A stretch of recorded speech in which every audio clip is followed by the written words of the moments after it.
Sir నమస్తే sir. నమస్తే అండి. సార్ మిమ్మల్ని చూడడము ఇదే ఫస్ట్ టైం సార్. చూడడంతో మిమ్మల్ని ఇంటర్వ్యూ చేయడం కూడా ఇదే ఫస్ట్ టైం సార్. ఇంతవరకు ఎప్పుడు కుల్ల ఇంటర్వ్యూస్ అనేది ఒక రోజు ముందో తెలిసి జరుగుతుంది, కానీ ర్యాండమ్గా జరిగిపోయింది. ఇది నేను నిజంగా చెప్తున్నాను, ఐఎమ్ వెరీ లక్కీయెస్ట్ పర్సన్ అనుకుంటాను. భలేవాళ్ళు, మీ పేరు కూడా చాలాసార్లు వింటున్నా, చాలా బాగా చేస్తున్నారు, బాగుంటున్నాయి ఇంటర్వ్యూలు కూడా. కానీ నేను మీ పాత ఇంటర్వ్యూలు ఎప్పుడు చూడలేదు, కానీ ఎందుకో మీరు పర్సనల్గా నాకు బాగా అటాచ్ అయ్యారు సార్. ఎందుకంటే మీకు ఒక ఫ్యాక్షన్ నేపథ్యం లేదు, ఒక గొడవలతోటి లేదు. బట్ కేశినేని చిన్నయ్య గారు చాలా సౌమ్యులు, పార్టీకి విధేయుడు. బట్ కాంట్రవర్సీ అనేది మీ చుట్టే దిగుతుంటుంది సార్. అంటే ఏ విధంగా సార్? అంటే శత్రువులు ప్రత్యర్థులు అనేది బయట వాళ్ళు లేరు సార్, మీ ఇంట్లో వాళ్ళే ఉన్నారు అంటే ఎలా చూసుకోవచ్చు సార్? నేను ఎక్కడ కాంట్రవర్సీకి వెళ్ళను. నాకు కావాల్సింది ముఖ్యంగా చంద్రబాబు నాయుడు గారు, పార్టీ కార్యకర్తలు, నాయకులు. సరే, కాంట్రవర్సీ నా చుట్టూ తిరుగుతుందంటే ఆ ఈర్ష్య ఉండొచ్చు ప్రజలకి, నా మీద కాంట్రవర్సీ చేసుకునే వాళ్ళు నా మీద ఈర్ష్య ఉండొచ్చు, దాన్ని నేను పెద్దపడుచుకోను. 2019 మీ అన్నగారి కోసం మీరు కష్టపడ్డారు. ఆ రోజు జగన్మోహన్ రెడ్డి గారు వేవ్ చాలా గట్టి కనపడుతున్న టైంలో కూడా, ఆ వేవ్లో కూడా మీ అన్నగారిని గెలిపించిన ప్రయత్నంలో మీ పాత్ర కూడా ఉంది. అది ఆర్థికంగా పరగవచ్చు, లేకపోతే వ్యక్తిగతంగా కావచ్చు, ఎమోషనల్గా పరంగా మీరు సపోర్ట్ చేసి 2019లో మీ అన్నగారిని గెలిపించుకున్నారు. కట్ చేస్తే 2024లో మీ అన్నగారి మీద అపోనెంట్గా ప్రత్యర్థిగా కంటెస్ట్ చేయడం అనేది జనాలు యాక్సెప్ట్ చేయలేకపోతున్నారు సార్. అంటే డైజెస్ట్ చేసుకోలేకపోతున్నారు. ఎందుకంటే కేశినేని కుటుంబం అంటే ఒకరే, కేశినేని ఫ్యామిలీ అంటే ఒకరే. మీ తాతగారు is a founder for Kesineni for service. Kesineni అంటే ఫర్ సర్వీస్. ఇప్పుడు Kesineni for controversy, Kesineni for కుటుంబ విభేదాలు అంటారు సార్. ఎట్లా సార్? ఒక్కటే, 2014లో మా కుటుంబం అంతా ఒకే కలిసికట్టుగా ఉండి ఆయనకి సీట్ ఇప్పించుకున్నాం, గెలిపించుకున్నాం. అదేవిధంగా 2 సార్లు ఎంపీ అయ్యారు. అది ఎవరి వల్ల అయ్యారు? నారా చంద్రబాబు నాయుడు గారి వల్ల, తెలుగుదేశం పార్టీ వల్ల ఎంపీ అయ్యాం. ఎంపీ అయిన కాడి నుంచి ఎప్పుడైతే నాయకుడు కష్టంలో ఉన్నప్పుడు నాయకుడు తోడుగా మనం ఉండాలి, అది మా ప్రిన్సిపల్. నాయకుడు కష్టంలో ఉన్నప్పుడు నాయకుడికి తోడుగా ఉండకుండా ఎదురు పార్టీ వాళ్ళతో సన్నిహితంగా ఉంటా పార్టీని ఒక డివైడ్ చేయాలనే మనస్తత్వంతో బిహేవ్ చేయటం మా కుటుంబంలో ఎవరికీ నచ్చలేదు సార్. మీకు మీ అన్నగారు ఇంపార్టెంటా, చంద్రబాబు నాయుడు గారు ఇంపార్టెంట్? మళ్ళీ క్లియర్ అవుతున్నాను, రక్త సంబంధులు సార్. మీరు బ్లడ్ రిలేషన్ ఇంపార్టెంటా, పార్టీ ఇంపార్టెంటా? చంద్రబాబు నాయుడు గారు ఇంపార్టెంట్, పార్టీ ఇంపార్టెంట్. ఎందుకంటే ఇవాళ నారా చంద్రబాబు నాయుడు గారి వల్ల ఎన్నో లక్షల కుటుంబాలు బాగుపడినాయి. ఎన్నో దేశ విదేశాల్లో బిలో యావరేజ్ కుటుంబాలు కూడా దేశ విదేశాల్లో, హైదరాబాద్లో, బెంగళూరులో మంచి ఉద్యోగాలు చేస్తా ఇవాళ ఎన్నో కుటుంబాలు ఇవాళ బాగుపడినాయి. అంటే అది ఒక్క నారా చంద్రబాబు నాయుడు గారు నేను కూడా నమ్ముతా. నేను ఇంజనీరింగ్ చేసి వచ్చినప్పుడు పరిస్థితులు ఎట్లా ఉన్నాయో నాకు బాగా తెలుసు. 800 రూపాయలు కూడా ఉద్యోగాలు చేసేవాళ్ళు ఇంజనీర్లు. ఎప్పుడైతే సాఫ్ట్వేర్ అవేర్నెస్ పెరిగిందో, ఎప్పుడైతే హైదరాబాద్లో ఫార్మా కంపెనీలు పెరిగినాయో, అన్ని రకాల వ్యాపారాలు కూడా పెరిగినాయి. దాంట్లో నేను కూడా ఒకటి, పెరిగిన వాళ్ళు నేను కూడా ఒకటి అని నేను బలంగా నమ్మేవాడిని. మా రియల్ ఎస్టేట్ చేస్తూ ఉంటారు. రియల్ ఎస్టేట్ పెరిగిందంటే అక్కడ ఇన్కమ్ గ్రూప్స్ పెరిగినాయి. ఆ ఇన్కమ్ గ్రూప్స్లో ఉన్న సర్క్యులేషన్ ఆఫ్ మనీ ద్వారా 2000 రూపాయల ఎస్ఎఫ్టీ ఉన్న హైదరాబాద్ వాడు 5000 అవ్వచ్చు, 6000 అవ్వచ్చు, 7000 అవ్వచ్చు, అట్లా వెళ్ళింది. ఇటు బలంగా నమ్మే వ్యక్తులు. ఎందుకంటే ఇదివరకు మన కుటుంబాల నేపథ్యాలు చూస్తే వ్యవసాయం, లేకపోతే వ్యవసాయ కూలీ కుటుంబం నుంచి వాళ్ళు ఎంతోమంది బాగుపడి ముందుగా అమెరికా వెళ్ళిన వాళ్ళు అందరూ ఏమనుకుంటారు, నా నాన్నకి మంచి ఇల్లు కనాలి, మా నాన్నగారు మంచి కారులో తిరగాలి, తర్వాత పెళ్లి చేసుకున్నాక నా కుటుంబం అనే లెక్కల్లోకి వచ్చి ఎన్నో లక్షల కుటుంబాలు ఇవాళ ఆంధ్రప్రదేశ్, ఉమ్మడి ఆంధ్రప్రదేశ్ ఆర్థిక పరిస్థితిని మెరుగుపరిచినాయి. కాబట్టి తప్పకుండా చంద్రబాబు నాయుడు గారు ఎక్కువ. కుటుంబంలో మాకు సమస్యలు 20 సంవత్సరాల నుంచి ఉన్నాయి. 20 సంవత్సరాల నుంచి? 20 సంవత్సరాల నుంచి మా కుటుంబ సమస్యలు కూడా మనసులో పెట్టుకొని మీరు 2019లో పనిచేశారు. 14, 19 అన్నింటిలోనూ పనిచేశాను. ఈ కుటుంబ సమస్యలు నేను మా తాతగారు స్థాపించిన కేశినేని ట్రావెల్స్ నేను 20 సంవత్సరాల క్రితం కుటుంబంలో విభేదాలు రాకూడదని నేను మా మాతృ సంస్థను కూడా ఆయనకి ఇచ్చేసి నేను బయటకు వచ్చిన వ్యక్తిని. శంషేర్గా రోడ్డు మీద ఉండి అతి తక్కువ డబ్బులు తీసుకుని వచ్చా. ఆ రోజు మాకున్న బ్రాండ్ వాల్యూ ఎన్నో ఇది, కానీ అతి తక్కువ డబ్బులు తీసుకుని వచ్చారు. కానీ ఆ సమస్యలు నిరంతరం పెరుగుతూనే ఉన్నాయి, కానీ తగ్గల. 2014లో కూడా ఆయన ఉంచున్నారని అందరం కలిసి పనిచేసాం. అయినా కూడా 14 నుంచి 19 చంద్రబాబు నాయుడు గారు గెలిచినాక ఏ రోజు నేను చంద్రబాబు నాయుడు గారిని కలవాలి. నేను అదే ప్రశ్న అడగబోతున్నాను సార్. మీకు ఏ పొద్దు అంటే 2014 నుంచి లాస్ట్ 2022 వరకు, లాస్ట్లో వరకు మీరు ఎక్కడ తెర మీద కనపడలేదు. కేశినేని నాన్నగారే కనపడడం జరిగింది, వాళ్ళ కూతురు శ్వేత గారు కనపడడం జరిగింది. కానీ మీరు ఎందుకు కనపడలేకపోయినారు సార్? నాకు ఆయన ఉన్నాడు కాబట్టి రాజకీయాల్లో ఇద్దరు ఉండకూడదు, చంద్రబాబు నాయుడు గారికి ఇబ్బంది రాకూడదు, మా కుటుంబంలో ఒకళ్ళే రాజకీయాలు చేయాలని నా కోరిక. ఎప్పుడు కుటుంబం అనుకున్నారు సార్? అట్లా నేను అనుకున్నా. నేను వ్యాపారం కూడా ఇబ్బంది పడకూడదని నేను బయటకు వచ్చినోడిని. కుటుంబ సభ్యులు సమస్యలను రోడ్డు మీదకి తేకూడదు అని భావించే వ్యక్తిని నేను, కాబట్టి వదిలేసి. కానీ పదే పదే ఈ సమస్యలు ఎప్పుడైతే రోడ్డు మీదకి వస్తున్నాయో అందుకని నేను కూడా వచ్చి చూపిద్దాం. రాజకీయాల్లో నేను నా వల్ల సీటు, నా వల్ల గెలిచి నేను వెనకమాల ఉండి అనిపించిన వాళ్ళు అంటే ఇప్పుడు ఆ గెలుపు 2014 గెలుపులో 2019 గెలుపులో మీరే అంటారు. నేనే 100% నేనే నా గెలుపు. అంటే ఆ రోజు చంద్రబాబు చంద్రబాబు నాయుడు గారికి తెలుసు, ఆ రోజు సీట్ ఇప్పించిన సుజనా చౌదరి గారికి తెలుసు, అది వెనకాల యంత్రాంగం ఏం జరిగిందో అందరికీ తెలుసు, మా అధిష్టానానికి తెలుసు. అది అనుకున్నారు కాబట్టే, ప్రజలు కూడా తెలుసు కాబట్టి ఇవాళ ఎన్ని సర్వేలు చేసినా విజయవాడలో ఈయనొక్కడే నంబర్ 1. 11 సర్వేలు చేసిన మా అధిష్టానం, అన్నింటిలోనూ నా పేరు తప్పితే ఇంకోటి రాలేదంటే అది ప్రజలు నన్ను గమనించిన తీరు, మా నాయకులు కార్యకర్తలు అనుకునే విధం, మా అధిష్టానం మనం నమ్మింది కాబట్టి నేనే అని చెప్తాను. సార్ మీరేమో 20 సంవత్సరాల నుంచి మా పర్సనల్ ఫ్యామిలీ ఇష్యూస్ ఉన్నా మేము ఎక్కడ బయటపడలేదు, బికాజ్ మేము ఎప్పుడు రోడ్ల మీద మా ఇష్యూస్ చూపించుకోలేకపోయినాము అనుకున్నారు. బట్ కేశినేని నానిగారేమో ఒకటే మాట చెప్తున్నారు, చంద్రబాబు నాయుడు దుర్మార్గుడు, మా కుటుంబంలో విభేదించి మాకల్లే నాకే ఎసరు పెట్టినాడు, కుటుంబంలోనే ఇద్దరుగా డివైడ్ చేసి మా ఫ్యామిలీ చీలికలు తెచ్చినాడు అని చెప్పేసి అన్నారు సార్. 2019 గెలిచారు కదా, గెలిచినాక కార్పొరేషన్ ఎలక్షన్స్ జరుగుతున్నాయి. అవును సార్. కార్పొరేషన్ ఎలక్షన్ జరిగే సమయంలో నేను లేని ఇక్కడ. ఆ సమయంలో నేను చంద్రబాబు నాయుడు గారిని తిట్టమన్నానా, ట్వీట్లు చేయమన్నానా, ఫేస్బుక్ వేదికగా, ట్విట్టర్ వేదికగా మీరు చూస్తే ఎన్నో ట్వీట్లు, లేకపోతే చంద్రబాబు నాయుడు గారికి బొకే ఇవ్వకుండా నేను తోసేయమన్నానా, లేకపోతే చంద్రబాబు నాయుడు గారి దగ్గరికి వెళ్ళి నేను రాజకీయాల్లోంచి విరమించుకుంటాను, గోల్ఫ్ ఆడుకుంటానని నేను చెప్పమన్నానా? నేను వచ్చింది 2021. అప్పుడు లోపల మీరు ఆయన సోషల్ మీడియా చూస్తే, ఆయన చేసిన ట్వీట్లు చూస్తే ఆయన ఎంత అహంకారంగా బిహేవ్ చేశారో అర్థమవుతుంది. ఎందుకు సార్? కారణం ఏదైనా ఉండొచ్చు. ఎందుకంటే చంద్రబాబు నాయుడు గారు మీ ఫ్యామిలీకి ఇచ్చే రెస్పెక్ట్ మీకు చాలా ఎక్కువ ఇచ్చినారు.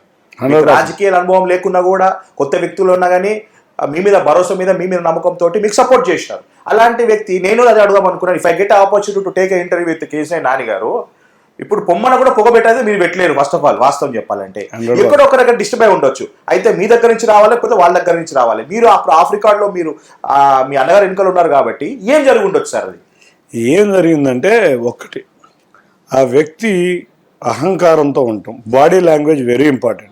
వాళ్ళ ప్రజలు మన బాడీ లాంగ్వేజ్ని చూస్తున్నారు. మీరు పక్క రాష్ట్రంలో మీరు చూశారు, బాడీ లాంగ్వేజ్తో ప్రభుత్వం కూలిపోయింది. మహారాష్ట్రంలోనే, మీ రాష్ట్రంలోనే బాడీ లాంగ్వేజ్ వల్ల కదా, అహంకారం అండ్ బాడీ లాంగ్వేజ్ కూడా నియంత్రణ పరిపాలన.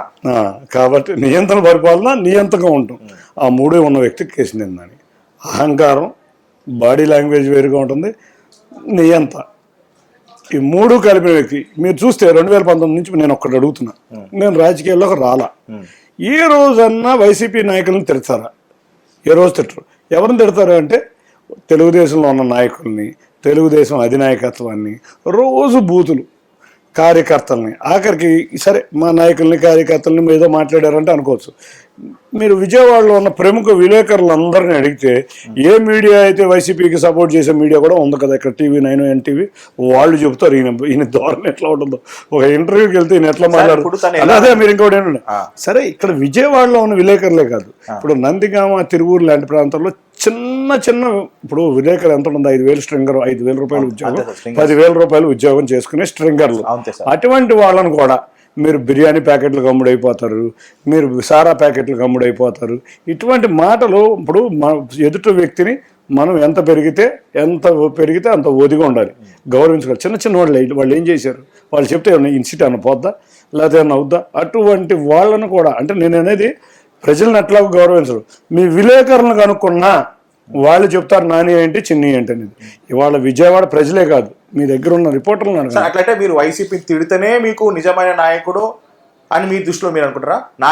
వైసీపీ నాయకులు తిట్టట్లేదు, ఇట్లా కూడా అనుకోవచ్చు కదా సార్. కేశినేని తప్పు ఎవరు చేసినా, అది మీ పార్టీకి సంబంధించిన అవతల వ్యక్తికి సంబంధించిన వాళ్ళని తిట్టడం తప్పు లేదని నేను అనుకుంటున్నాను సార్. మరి అంటే విషయం ఏంటంటే, మా వాళ్ళు ఏం తప్పు చేశారో తెలియదు, చెప్పి మా ఇంటర్నల్ బాడీ ఉంటుంది. ఇంటర్నల్ బాడీలో మీరు డిస్కస్ చేసి తప్పు జరుగుతుందని మా నాయకుడికి చెప్పచ్చు. మేము తప్పు చేసిన వాళ్ళని కూడా తిట్టడం కాదు, బొకేతో ఇటం తప్పు. ఎవరు తప్పు చేశారు? చంద్రబాబు నాయుడు గారు తప్పు చేశారా? నాకు తెలియక అడుగుతా. రెండో విషయం, మా దగ్గర మేము ఒకటే, మరి వాళ్ళు ఎందుకు తిడుతున్నారు? చంద్రబాబు నాయుడు గారిని, ఆ రోజు తిట్టలేదు జగన్ని. ఎందుకు తిడుతున్నారు? 2 విషయాలు చెప్తున్నా. ఒకటి గుర్తుంచుకోండి, కోవర్ట్ ఆపరేషన్స్ జరిగినాయి. ఈ కోవర్ట్ ఆపరేషన్స్ ద్వారానే తెలుగుదేశం నాయకులను తిట్టడం మొదలుపెట్టారు. ఇంకొక విషయం అన్నిటికన్నా ముఖ్యంగా చెప్పేది, పాలసీ మ్యాటర్ల మీద ఎన్నన్నా తిట్టచ్చు. నేను జగన్మోహన్ రెడ్డి గారిని వ్యక్తిగతంగా ఈ రోజు విమర్శించలేదు. నేను పాలసీ మ్యాటర్లో అడుగుతున్నా, ఏమంటే మీరు అమ్మఒడి ఒక్కొక్కరికి ఎంతమంది ఉంటే ఆయన 15,000 ఇస్తా అన్నారు, అందరికి కలిపి 13,000 ఎందుకు ఇస్తున్నారు అంటే అది పాలసీ మ్యాటర్ మీద నేను విమర్శిస్తున్నా. కానీ ఆయన చేసేది ఏంటి? చంద్రబాబు నాయుడు గారిని వ్యక్తిగతంగా విమర్శిస్తాడు. అది కూడా ఎప్పటి నుంచి? ఎప్పుడైతే సీట్ రాలేదని అనుకున్నారో ఆ రోజు నుంచి విమర్శలు మొదలైనవి, షార్ప్గా విమర్శలు మొదలైనవి. అంటే 9 సంవత్సరాల 9 నెలలు గొప్ప నాయకుడుగా అనుకున్న చంద్రబాబు నాయుడు గారు నీకు సీట్ ఇవ్వలేకపోయేపాటికి దయ్యం లేక కనపడుతున్నా. అది వ్యక్తిగత విమర్శ. తను పార్టీ మారాలనుకుంటే ఎప్పుడో పార్టీ మారొచ్చు, కానీ మీ పార్టీలో ఉండాల్సిన పరిస్థితి ఏముంది సార్? మా పార్టీని నిర్వీర్యం చేసి గ్రూపులు సృష్టించి ఒక గ్రూపును ఎత్తుకెళ్ళిపోతాం అనుకున్నారు. కాకపోతే మా నాయకులకి కార్యకర్తలకి చంద్రబాబు నాయుడు గారు అంటే అతి ప్రేమ కాబట్టి వాళ్ళు ఎవ్వరు కూడా వెళ్ళలేదు. ఆ గ్రూపులు చేసి ఒక సగం గ్రూపుని ఎత్తుకెళ్ళిపోదాం అనుకునే పద్ధతిలో నేను వెళ్ళిపోతే 65% పార్టీ అయిపోయి వెళ్ళిపోతుంది అన్నాడు. ఒక ఇద్దరిని కూడా తీసుకెళ్ళా. వెళ్ళిన ఇద్దరు కూడా పెయిడ్ వర్కర్లు వెళ్ళారు, తన దగ్గర ఎంప్లాయీస్. సరే, ఇప్పుడు సార్ ఈ నాన్నగారి సబ్జెక్ట్ పక్కన పెట్టేసి పర్సనల్గా వస్తాను సార్. సార్, మీకు రాజకీయ అనుభవం లేదు. You never win to be a front and politics. రాజకీయం చేసి ఉండొచ్చు, మీరు అన్నగారికి సపోర్ట్ చేసే విధానంలో ఉండొచ్చు, కానీ ఎప్పుడు మీరు ప్రత్యేక రాజకీయంలో మీరు అడుగు పెట్టింది లేదు, కార్పొరేట్ కూడా గెలిచింది లేదు. డైరెక్ట్ పొడితే కుంభస్థలం కొట్టినట్టు విజయవాడ ఎంపీకి ఎట్లా రావాలనుకున్నారు సార్? మీకు విజయవాడ ప్రజలు కోరుకున్నారు నన్ను. 11 సర్వేల్లో నేను వచ్చాను అంటే వాళ్ళకి ఎన్నో సేవా కార్యక్రమాలు చేశాను. నిజంగా ఆ సమయంలో ప్రజలు చాలా ఇబ్బందుల్లో ఉన్నారు. వైసీపీ ప్రభుత్వం వల్ల ఇబ్బందుల్లో ఉన్నారు. ఈ ఇబ్బందుల్లో మీరు అర్థం చేసుకోండి, అన్నా క్యాంటీన్లు మొదలుపెట్టారు 2 సంవత్సరాల బ్యాక్. ఆ రోజు అసలు అన్నా క్యాంటీన్లు ఎవరు భోజనం చేస్తారు? కటిక పేదవాడు వెళ్ళి భోజనం చేసేవాడు. 450 రూపాయలకి నెల మొత్తం పొద్దున్న టిఫిన్, మధ్యాహ్నం భోజనం, సాయంత్రం భోజనం వచ్చేది. అటువంటి నిరుపేదలు తినే అన్నా క్యాంటీన్ రద్దు చేయడం అనేది ప్రభుత్వం చేసిన దారుణమా కాదా? ఆ అన్నా క్యాంటీన్ ద్వారా రోజుకు 2,000 మందికి, అది కూడా మొబైల్, అంటే ఒక చోట రోజుకు ఒక రోజు తర్వాత వేడి భోజనం హాట్ ప్యాక్స్లో పెట్టి ఎట్లా ఉండేదో అట్లాగే పంపించడం మొదలుపెట్టాం. అక్కడి నుంచి ప్రజలకి దగ్గర అవుతా మెడికల్ క్యాంపులు పెట్టా. ఇవాళ వైద్యం చాలా ఖరీదైన క్యాన్సర్ వైద్యాన్ని కూడా ఉచితంగా చేశారు. మెడికల్ క్యాంపులు అంటే అల్లాడప్ప మెడికల్ క్యాంప్, ఒక్కొక్క క్యాంప్కి 5 నుంచి 6,000 మంది అటెండ్ అయ్యారంటే 11,000 మంది అటెండ్ అయిన మెడికల్ క్యాంప్ కూడా ఉంది. మేమంత పేద ప్రజల్లో అవేర్నెస్ చేసాం, మేము నాయకులు కానీ కార్యకర్తలు. అదే సార్, మీరు రాజకీయాలు రావాలనుకున్నారు, ఎంపీ కావాలనుకున్నారు కాబట్టి గత 3 సంవత్సరాల నుంచి మీరు సర్వీస్ ఓరియంటెడ్ తోటి ప్రజలకు దగ్గర అయ్యారు. అంతకుముందు ఎందుకో చేయలేదు సార్? మీరు ఎందుకు చేయలేదండి మీకు తెలుసా? 2014 చేశా, 2014 నుంచి 19 దాకా డైరెక్ట్గా నాయకులతో కలవకపోయినా నేను చేసుకుంటానే వస్తా ఉన్నా నా సర్వీస్ కార్యక్రమాలు. ఇవాళ ఒక్క రోజే కాదు, ఎంతోమంది ఎన్ఆర్ఐలు నా దగ్గర పనిచేసేవాళ్ళు పిల్లల్ని ఎంతోమందిని చదివిస్తున్నా. నా సర్వీస్ రికార్డు చూస్తే మీకు తెలుస్తుంది, ఎంతోమందిని చేస్తున్నా. ముఖ్యంగా 19లో ఎందుకు చేస్తున్నానని అడిగి ఉండొచ్చు. కరోనా వచ్చింది ఆ టైంలో, ఈయన అన్నా క్యాంటీన్లు తీసాడు, మెడికల్ రంగం ఇబ్బందిగా ఉంది, ఉద్యోగాలు లేవు, ఇవన్నీ పట్టించుకునే నాదుడు లేడు కాబట్టి చేసా. 14 నుంచి 19 వరకు మాకు చూస్తే కిడ్నీ బాధితులు కూడా ఉన్నారు మాకు ఏకుంటారు. వాళ్ళందరికీ కూడా ప్రతి 3 నెలలకు ఒకసారి డబ్బులు ఇస్తున్నా మందులకి, అంతేకాకుండా పౌష్టికాహారం. నేను ఎంపీ అవ్వాలంటే ఆ 3 నెలల సంవత్సరాల నుంచి ముందు చేయాల్సిన పర్లేదు. ఇప్పుడు చాలామంది నుంచి ఎంపీలు ఎప్పుడూ చేయలే. నేను ప్రజా జీవితంలో ఉండాలని కోరుకున్నాను, నేను ప్రజల మనిషిగా రాజకీయాల్లోకి రావాలని కోరుకున్నాను. కాబట్టి నేను కంటిన్యూస్గా గత 3 సంవత్సరాల నుంచి ఆగకుండా ప్రతిరోజు ఏదో కార్యక్రమం చేస్తూనే ఉన్నాను. తప్పే ఉంది, పేద ప్రజలకు సేవ చేయొద్దంటారు మీరు ఎవరన్నా? చెప్పండి, మీరు చేయండి, రమ్మని మిగతా వాళ్ళని కూడా వచ్చి నాలాగా పోటీపడి ప్రజాసేవ చేయమని. సర్వీస్ వేరు, పొలిటికల్ సర్వీస్ వేరు కదా సార్. అందుకే పొలిటికల్ అక్కడ కలపలేదే. నేను ఏ రోజు పోస్టులో లేను, పార్టీ పోస్టులో లేను. మా నాయకుడు నేను సోషల్ సర్వీస్ చేస్తున్నా, నాకు అక్కడ మనుషులు కావాలి కదా. నా సోషల్ సర్వీస్ ప్రజల చెంతకు తీరడానికి కొంతమంది మనుషులు కావాలి. నేను చంద్రబాబు నాయుడు గారు ముఖ్యమంత్రి అవ్వాలని కోరుకునే వ్యక్తిని కాబట్టి మా నాయకులు మా కార్యకర్తల్ని పెట్టుకుని నా సోషల్ సర్వీస్ చేసుకున్నా. సోషల్ సర్వీస్ చేయడం తప్పంటే చెప్పండి, పోనీ చాలా మంది ఎమ్మెల్యేలు ఎంపీలు ఉన్నారు, వచ్చి సోషల్ సర్వీస్ చేయమనండి, ఎవరిని వద్దన్నారా? ఏ విధంగా అయినా పేద ప్రజలకేగా నేను చేసిన సర్వీసు, ఎవరికైనా నాయకులకు డబ్బులు ఇవ్వటం కాదు కదా. పేద ప్రజలకు భోజనం పెట్టా, పేద ప్రజలకు మెడికల్ క్యాంపులు పెట్టా, జాబ్లెస్ వాళ్ళకి జాబ్ మేళా పెట్టా, కిడ్నీ బాధితులకి ఇచ్చా, చదువుకోవడానికి ఫీజులు కట్టలేని వాళ్ళకి ఫీజులు కడుతున్నా. తప్పంటారా మీరు? సార్ ఇప్పుడు చెప్పండి, లేదు. ముందు దానికి చెప్పండి. అందుకు తప్పు కాదు.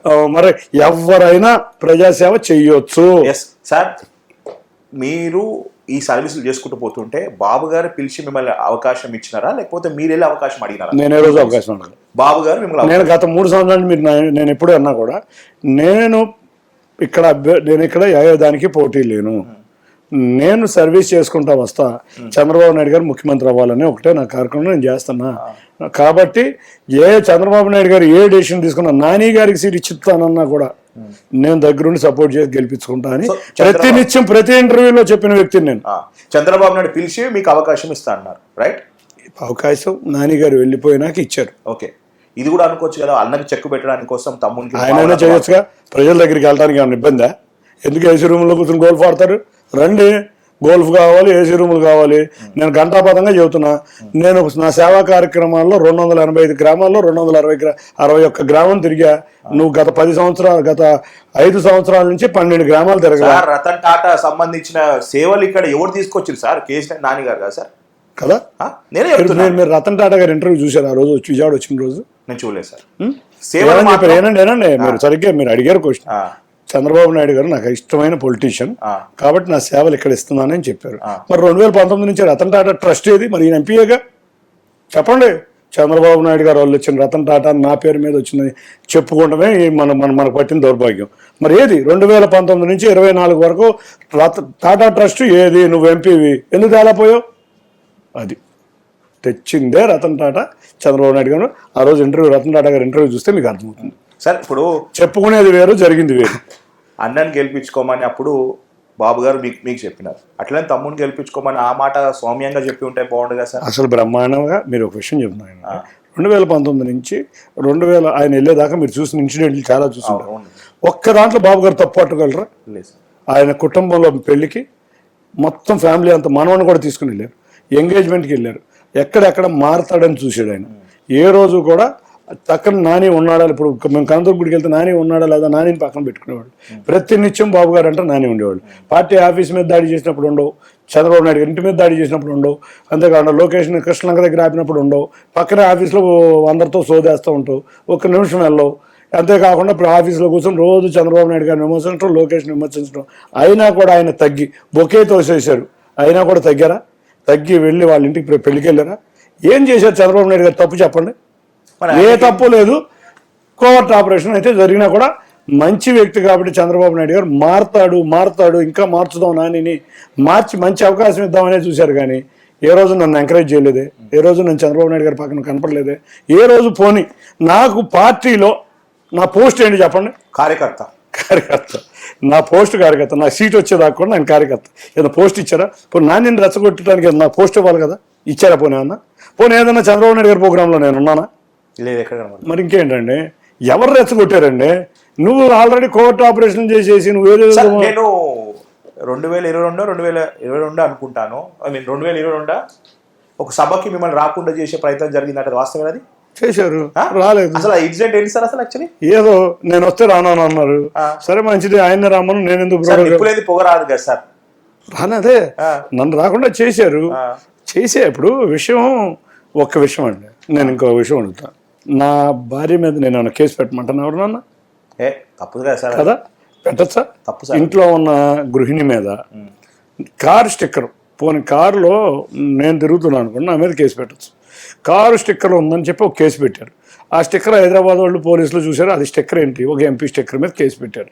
పెట్టిన సమయంలో నేను ఒకటే అన్నా, సరే నన్ను అందరు ప్రెస్ వాళ్ళు అడిగారు ఏంటి ఆ స్టిక్కర్ కేసు ఏంటని. ఎఫ్ఐఆర్లో ఎవరైనా లెటర్ ప్యాడ్ మీద సెక్షన్లు మెన్షన్ చేస్తారా? 416, 418, 4 నాన్ బెయిలబుల్ సెక్షన్లు అన్ని మెన్షన్ చేసి ఒక పోలీస్ స్టేషన్లో, ఇక్కడ హైదరాబాద్లో ఒక పోలీస్ స్టేషన్లో, విజయవాడలో ఒక పోలీస్ స్టేషన్లో గుర్తు తెలియని వ్యక్తులు, ధైర్యం లేని మనిషి నా కార్ నెంబర్ ఇచ్చాడు. మళ్ళీ గుర్తు తెలియని వ్యక్తులు ఈ కారులో తిరుగుతున్నారు, స్టిక్కర్లు వేసుకుని ఎంపీ స్టిక్కర్లు వేసి తిరుగుతున్నారు, వాళ్ళని శిక్షించాలని చెప్పి దాంట్లో సెక్షన్లు కూడా లెటర్ ప్యాడ్ మీద మెన్షన్ చేసి మెంబర్ ఆఫ్ పార్లమెంట్ లెటర్ ప్యాడ్ని కూడా దుర్వినియోగం చేస్తా హైదరాబాద్ కమిషనర్లో కంప్లైంట్, విజయవాడ కమిషనరేట్లో కంప్లైంట్ మా భార్య మీద. అంతేకాకుండా 3 days బ్యాక్ ఇంకో ఇన్సిడెంట్ చెప్తున్నా. ఎలక్షన్ ప్రచారానికి మా ఇద్దరికి తోబొట్టు ఆవిడ చంద్రబాబు నాయుడు గారు ఇష్టం కాబట్టి నా ఎలక్షన్ ప్రచారానికి తిరుగుతుంటే ఆవిడ మీద 3 కేసులు. ఇవాళ పొద్దునే సాక్షి పేపర్ చూస్తే నేనంటే ఆవిడ మీద ఏదో దొంగ ప్రచారం చెబుతున్నాను ఒక కేసు. ఎవరన్నా ఇంట్లో ఆడవాళ్ళ మీద కేసులు పెట్టుకునే దౌర్భాగ్య పరిస్థితిలో ఉన్నాయంటే ఇంకా ఆయన మానసిక పరిస్థితి మీరు అర్థం చేసుకోవచ్చు. ఇంట్లో వాళ్ళ మీద కేసులు ఏంటి సార్? అదే మరి ఆవిడ మీద పెట్టిన కేసే కదా మరి నేను రావడానికి రాజకీయాల్లో కారణం. ఇంట్లో ఉన్న ఆడవాళ్ళ మీద కేసు పెడతారు ఎవరన్నా? సార్ ఎక్కడ ఇంత ఒక ఎంపీ, ప్రజలకు సేవ చేయాల్సిన ఎంపీ ప్రజలకు సేవ చేయటం మర్చిపోయి ఏసీ రూముల్లో కూర్చుని నాయకుల్ని కార్యకర్తలను పట్టించుకోకుండా, అంతేకాకుండా ఇంట్లో ఆడవారి మీద కేసులు పోలీ ఎవరన్నా పెడతారు వాళ్ళు ఎలక్షన్ కేసు అటువంటిది? ఏమి కేసులు అయ్యి అదేమన్నా నిలబడే కేసులా? అంటే వాళ్ళని భయపెట్టి ఏదన్నా తీసుకెళ్లాలన్నా? ఏమనుకుంటున్నావు నువ్వు కూడా జగన్మోహన్ రెడ్డి కన్నా తక్కువ? నువ్వు కూడా జగన్ రెడ్డి లాగానే అంతకన్నా ఎక్కువ బిహేవ్ చేస్తాడు. కాబట్టి ఇటువంటి వ్యక్తి సమాజంలో పనికిరాడని మేము అందరికీ నమ్మకం. సార్ ఇప్పుడు అవతల వ్యక్తిని ఫైట్ చేయాలి అంటే మనం చాలా ఎమోషనల్గా చాలా స్ట్రాంగ్గా ఉండేది. ఇప్పుడు వైసీపీ నుంచి మీ బ్రదరే, ఇటు కాంగ్రెస్ పార్టీ నుంచి మీ బావగారి కొడుకే, అంటే ఇది ఫ్యామిలీ పంచాయతీలాగా ఉంది సార్ ఎలక్షన్ ఇది. నాకు మా బావగారికి ఫ్యామిలీ పంచాయతీ ఏం లేదు. వాడికి రేవంత్ రెడ్డి అంటే బాగా ఇష్టం. ఓకే, రేవంత్ రెడ్డి నేను వెళ్ళి నా చిన్న బావ నుంచుంటా అన్నాడు. అరే బాబు నుంచుంటే నుంచురా అన్న. వాడు ఆ ఇష్టం మీద వాడు వచ్చి నుంచున్నాడు. అంతేకాకుండా ఇక ఫ్యామిలీలో పంచాయతీ అంటే ఇది మాత్రం చంద్రబాబు నాయుడు గారిని విమర్శించిన పంచాయతీ. మీ టార్గెట్ జగన్ రెడ్డియా కేశినేని నాని గారా? నా టార్గెట్ చంద్రబాబు నాయుడు గారు ముఖ్యమంత్రి అవటం. 7 నియోజకవర్గాలు, ఎన్టీఆర్ జిల్లాలో ఉన్న 7 నియోజకవర్గాల్లో ప్రతి నియోజకవర్గంలోనూ మా ఉమ్మడి అభ్యర్థులు గెలవటం, నేను భారీ మెజార్టీ. ఈ 3 నా టార్గెట్స్. జగన్ రెడ్డి నా టార్గెట్ అంటే నా టార్గెట్ చంద్రబాబు నాయుడు గారు ముఖ్యమంత్రి అవటం. అసలు నాని అనేవాడు అసలు నాకు కాంపిటీషనే కాదు. ఇవాళ చెప్తున్నా, మీరు రాసుకోండి, మళ్ళీ ఇంటర్వ్యూ మీకే ఇస్తా. నాని అనేవాడు ఇస్తా. నాని అనేవాడు నాకు టార్గెటే కాదు. 7 నియోజకవర్గాల్లో తెలుగుదేశం గెలవబోతుంది. మీరు ఆ పిచ్చి కేసులు చూస్తుంటే మీకు అర్థం కావట్లేదు ఎంత భయంతో ఉన్నాడు. ఆడవారి మీద కేసులు చూశారు కదా, అది పబ్లిక్లోకి వెళ్ళిందా సార్? సోదరు మీద వాళ్ళ సాక్షి పేపర్లోనే ఉంది. ఇవాళ సాక్షి పేపర్లో ఫుల్ హెడ్డింగ్తో వేసారు, వాళ్ళ పేపర్లోనే వేశారు కేసు. అంటే మనం ఎంత భయంతో పెట్టుకుని ఆడవాళ్ళ మీద కేసులు పెట్టడం, ఇంకో వాళ్ళ మీద కేసులు పెట్టడం, ఇవన్నీ ఎవరైనా సభ్య సమాజం ఒప్పుకుంటుందా? మీరు మాట్లాడింది భారీ స్పీచ్లు ఉండవు. వ్యక్తిని ఒక మాట, అవతల వ్యక్తి నుంచి ఒక మాట విమర్శించుకోరు. అలాంటి వ్యక్తి 2 సంవత్సరాలు ఈ విధంగా ఈజీగా మాట్లాడుతారంటే ఏంటి సార్? అది కోపమా, లేకపోతే కసియా, లేకపోతే రాజకీయం నేర్పించినా సార్ ఇక్కడ మీకు? నాకు రాజకీయం కాదు, మా నాయకులు కార్యకర్తలు ఉన్న ఇబ్బందులు నేర్పించినాయి. నాకు వాళ్ళు ఉన్న ఇబ్బందులు నన్ను ఈ విధంగా తయారు చేసింది. నేను వెరీ సింపుల్గా చెప్తా, ప్రజలకు అర్థమయ్యే విషయమే చెప్తా. అంతేకాని భారీ స్పీచ్లు చెప్పను, ఏది చెప్పను. నా స్టైల్ ఆఫ్ ఫంక్షనింగ్ ఇది. ప్రజలకు అది నచ్చుతుంది కాబట్టి నేను అదే దాంట్లో మాట్లాడుతూ ఉంటాను. ప్లస్ నేను ఎవరిని కూడా నొప్పించను. ఎంత చిన్నోడైనా, నా అటెండర్ అయినా నేను గౌరవిస్తాను, నా కార్ డ్రైవర్ అయినా నేను గౌరవిస్తాను. కాకపోతే ఇన్ని సంవత్సరాల నుంచి నా దగ్గర పనిచేసిన ఒక వ్యక్తి కూడా మానడం, వాళ్ళ కుటుంబంలో ఏమన్నా సమస్యలు ఉంటే చేస్తాను. అదేవిధంగా ఇప్పుడు నాకు తెలుగుదేశం కుటుంబం వచ్చింది, అదేవిధంగా రేపు విజయవాడ అన్న పార్లమెంట్ నియోజకవర్గం వచ్చింది, అదేవిధంగా తీసుకెళ్తాను. నేను అందరికీ అదే చెప్తున్నా, టైం లేదు, మిమ్మల్ని వచ్చి మళ్ళీ కలుపుతా. ఎప్పుడు కలుపుతా? నేను అటక్ గెలవబోతున్నా. 13వ తారీఖు ఎలక్షన్ అవ్వగానే 14వ తారీఖు నుంచి మళ్ళీ వరుసగా పర్యటనలు పెట్టుకుందాం. మళ్ళీ 3వ తారీఖు రిజల్ట్ ముందు దాకా పర్యటన పెట్టుకుందాం. మీరు యాక్చువల్లీ గెలుస్తా అనట్లేదు, మీరు ఆల్రెడీ గెలిచినారు అన్నట్టు.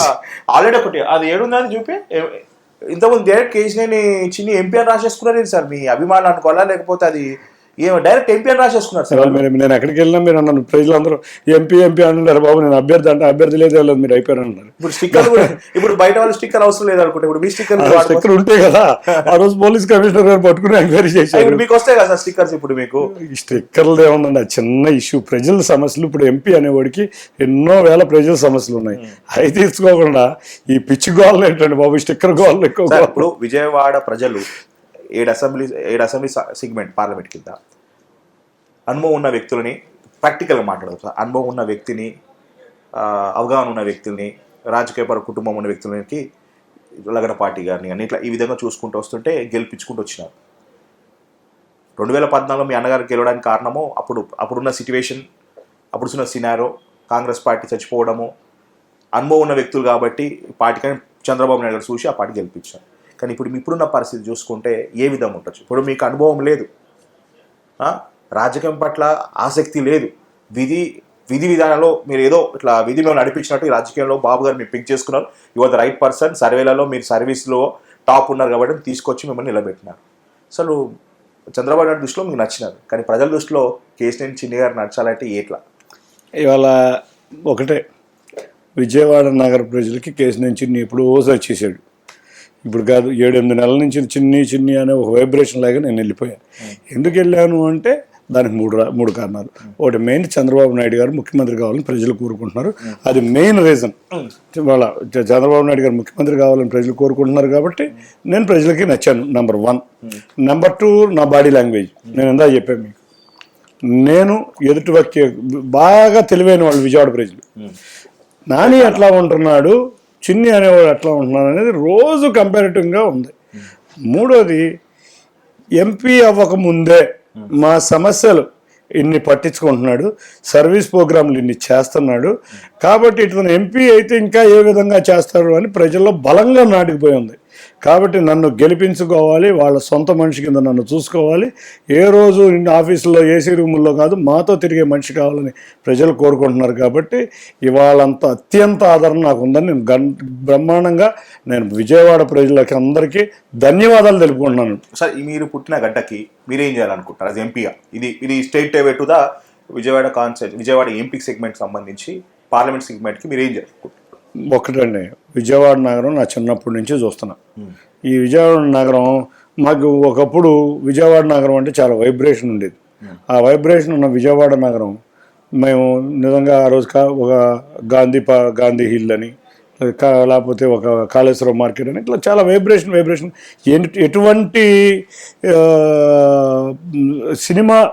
సినిమాకి రాజధాని, ఒక ప్రెస్కు రాజధాని, ఒక రాజకీయానికి రాజధాని, అటువంటి రాజధాని ఇవాళ చాలా ఇబ్బందుల్లో ఉంది. ముందుగా 2014 నుంచి 19 వరకు విజయవాడలో మేము 34 డబుల్ రోడ్లు చేసాం, 5-6 ఫ్లైఓవర్లు వేసాం, ప్రజల వద్దకి అభివృద్ధిని తీసుకెళ్ళాం. చంద్రబాబు నాయుడు గారు చేసినా కేసీఆర్ నాని గారు కేసీఆర్ నాని ఏమన్నా ముఖ్యమంత్రి, ఏమన్నా ప్రధానమంత్రి? అక్కడ 30 ఎంపీ అయితే ఎంపీ వేస్తారా? స్టేట్ గవర్నమెంట్ తీసుకునే పాలసీస్ వల్ల. మరి ఇప్పుడు ఎందుకు వెళ్ళిపోయాడు? మరి ఎంపీఏ కదా 2019 నుంచి 23 దాకా ఏం చేశాడు? ప్రభుత్వం లేదు కదా సార్. మరి ప్రభుత్వం మరి ఎవరు చేస్తున్నట్టు? ప్రభుత్వం చేస్తున్నట్టు. మీరే చెబుతున్నారు, ప్రభుత్వం చేసింది.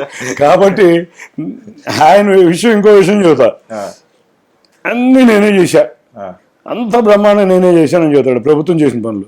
ఆఖరికి ఎట్లాంటి వ్యక్తి అంటే కోతల రాయుడు టైపు.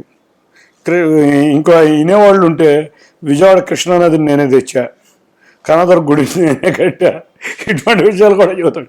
ఈ కోతల రాయుడు గురించి వాళ్ళకి ఎందుకు, విజయవాడ నగర ప్రజలకి ముఖ్యంగా వాళ్ళ ప్రతి జీవి యొక్క జీవన ప్రమాణాలు పెరగాలంట.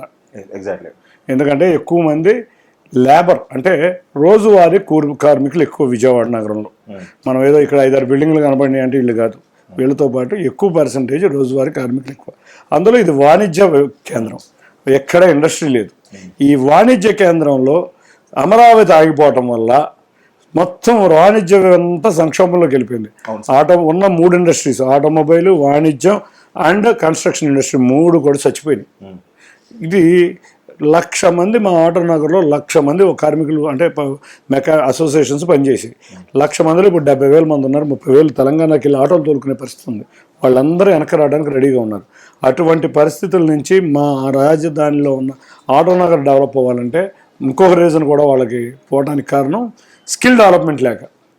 స్కిల్ డెవలప్మెంట్ అంటే ఇప్పుడు మన కారు ఉంది, డయాగ్నోసిస్ సిస్టమైజ్ చేస్తున్నాం, పెయింట్ ఉంది, హీట్ రూమ్ పెయింట్ షోరూమ్ పంపిస్తున్నాం. వీళ్ళకి పెయింటర్ అసోసియేషన్ స్ట్రాంగ్ చేసి ఒక హీట్ రూమ్ పెయింట్ ఎందుకు చేయకూడదు? మనం చేస్తే అన్ని కార్లు షోరూమ్కి వెళ్ళవు కదా, వాళ్ళ అసోసియేషన్కి ఇస్తే. అది కూడా ప్రభుత్వం మీద ఆధారపడకుండా సిఎస్ఆర్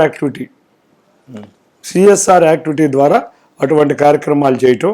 ఎటువంటిదే కాకుండా ప్రతి ప్రాంతంలోనూ ఉన్న ప్రతి ఊర్లో ఉన్న ఎస్సీ బీసీ కాలనీకి ఆర్ఓ ప్లాంట్లు పెట్టాలి నా కోరిక. మంచినీటి సమస్య చాలా ఉంది, అయ్యి ఎట్లా పెడతారని అడుగుతుంది. బోళ్ళంత మంది ఎన్ఆర్ఐలు ఉన్నారు, వాళ్ళ తల్లిదండ్రుల పేరు మీద చేయొచ్చు. ఈ 2 ప్రోగ్రాంలు నేను సిఎస్ఆర్ యాక్టివేట్ సంవత్సరంన్నరలో నేను విజయవాడ నగరాన్ని కంప్లీట్ చేయాలి. కిడ్నీ బాధితుల సమస్య చూడాలి. మెయిన్ కిడ్నీ బాధితుల సమస్య నేను పవన్ కళ్యాణ్ గారిని కూడా కలిసి నేను ఒకటే చెప్పాను, ఉద్దానం మూలంగా బోళ్ళంత మీరు రావడం వల్ల బోళ్ళంత సమస్యకి పరిష్కారం వచ్చింది. అట్లాగే ఏ కొండూరు రేపు ప్రభుత్వం వచ్చినాక ముందు అదే పరిష్కరించాలి సార్ చంద్రబాబు నాయుడు గారికి చెప్పాను. చంద్రబాబు నాయుడు గారు తప్పకుండా చేద్దామన్నారు. అంతేకాకుండా పవన్ కళ్యాణ్ గారు కూడా తప్పకుండా దాని మీద దృష్టి పెట్టబోతున్నారు. ఇంకొకటి, సార్ మీలాంటి ఒక ప్యాషనెట్ సర్వీస్ చేసే వ్యక్తులని అంటే రాజకీయం అవకాశం వస్తే నిరూపించుకునే వ్యక్తులకి చంద్రబాబు నాయుడు మీకు సపోర్ట్ చేయడం జరిగింది. చంద్రబాబు నాయుడు గారు సపోర్ట్ చేయడం జరిగింది. ఇక్కడికి వచ్చేసరికి మీ దగ్గర మీదే కాన్స్టిట్యూన్సీ చాలామంది యువకులు ఉన్నారు సార్.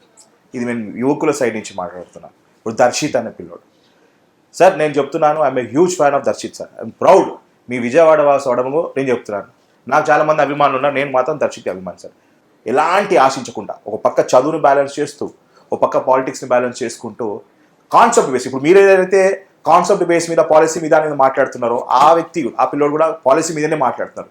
అలాంటి వ్యక్తులకి ఇంకా చాలా మంది ఉన్నారు. అలా వాళ్ళకి మీరు ఏం అష్యూరెన్స్ ఇస్తారు? మీరు వాళ్ళకి కూడా పిలిచే అవకాశాలు ఇచ్చే ప్రక్రియ ఏమైనా జరుగుతుందా? ముందుగా మా యువతకి 20 లక్షల ఉద్యోగాలు ఇవ్వటం మా ప్రభుత్వం యొక్క ముందున్న అదొకటి. ఎందుకంటే ఎంతో మంది యువకులు ఇక్కడ నుంచి పక్క రాష్ట్రాలకు వెళ్ళిపోయి చాలా ఇబ్బందికర పరిస్థితులు ఉన్నాయి. ఇక్కడ 15,000 రూపాయల జాబులు వచ్చినా కూడా అక్కడ 30,000 వచ్చినా ఇక్కడ ఉండడానికి ఇష్టపడతారు, ఎందుకంటే తల్లిదండ్రులతో కలిసి ఉండొస్తుంది. ముందు యువతకి 20 లక్షల ఉద్యోగాల కల్పనే మా ప్రభుత్వం ముందున్న ముఖ్య ఉద్దేశం. రెండవది మీరు చూస్తే గత 2 సంవత్సరాల నుంచి తెలుగుదేశంలో ఎంతో మంది యువకుల్ని రకరకాల టీఎన్ఎస్ అని TNTUC అని అట్లా ఎన్నో ఆర్గనైజేషన్స్ యువకుల ద్వారా రన్ అవుతుంది. లోకేష్ గారి పాదయాత్ర కూడా తెలుగుదేశం పార్టీ చేయాల, ఈ అసోసియేషన్స్ ఈ ఆర్గనైజేషన్స్ తో కలిసి పార్టీ చేసి TNSF TNTUC అంతేకాకుండా తెలుగు వాణిజ్య విభాగం, మీరు ఇవన్నిటికీ హెడ్స్ చూడండి, పెద్దవాళ్ళు ఎవ్వరూ లేరు, మొత్తం యువత లోకేష్ యువత. ఇటువంటి యువతను ప్రోత్సహించడమే మా యొక్క ముఖ్య ఉద్దేశం. మాది 42 సంవత్సరాల పార్టీ. ఈ 42 సంవత్సరాల సుదీర్ఘ ప్రయాణంలో ఎంతో మంది సీనియర్లు ఉన్నారు.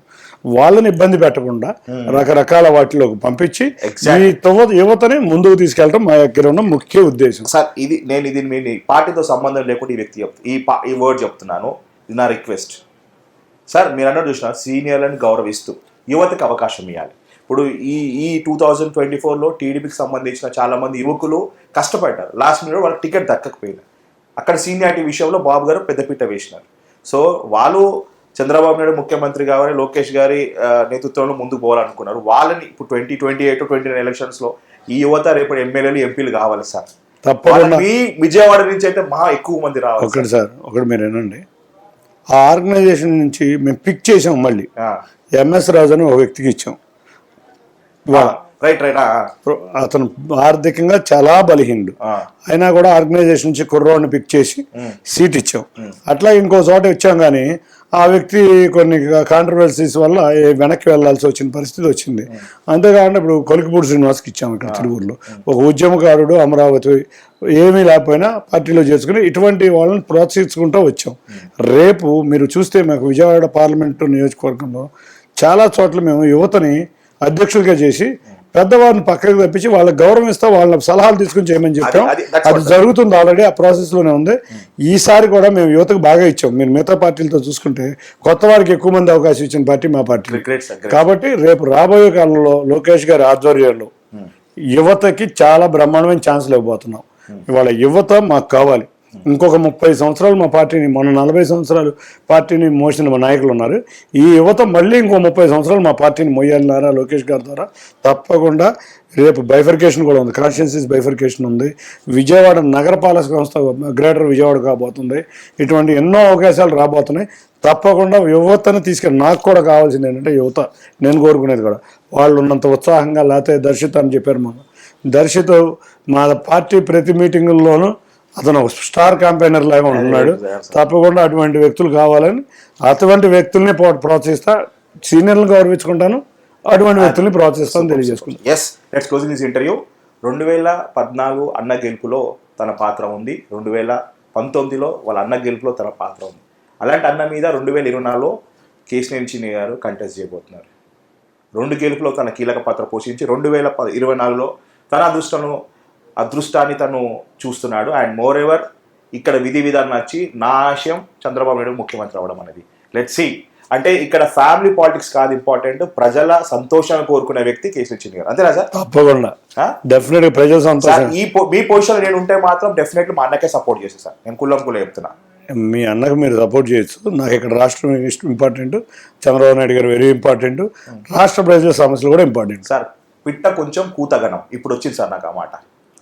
పెట్టు. అది మీకు కూడా సార్, ఎందుకంటే రాజకీయం తక్కువ, కానీ ఇప్పుడు నా ఇంటర్వ్యూలో మాత్రం మీరు ఇంత అది ఉంది సార్, అంటే మీరు చూడడానికి చాలా ఇన్నోసెన్స్. అండ్ మీ గురించి నెగిటివ్ ఎక్కడానికి ఏం లేదు సార్, మీ నెగిటివ్ ఏం లేదు సార్, మీరు ఎక్కువ అగ్రెసివ్గా పోకపోవడం. అది ఎప్పుడు స్టార్ట్ చేస్తారు అగ్రెసివ్ పాలిటిక్స్? అంటే ఎదుటివాడిని తిట్టడమే అగ్రెసివ్ అంటే తప్పు. పేద ప్రజల దగ్గరికి నిరంతరం ఉండటం కూడా అగ్రెసివ్ అంటే. నేను అగ్రెసివ్గానే ఉన్నానని నా ఫీలింగ్. ఎదుటివాడిని తిట్టేసి అదేదో 2 పేపర్లో రాపిచ్చేసుకుంటే అగ్రెసివ్ కాదు. ఏ రోజన్నా నన్ను చూడండి, విజయవాడ ప్రజల చేత ప్రతిరోజు ఉంటా.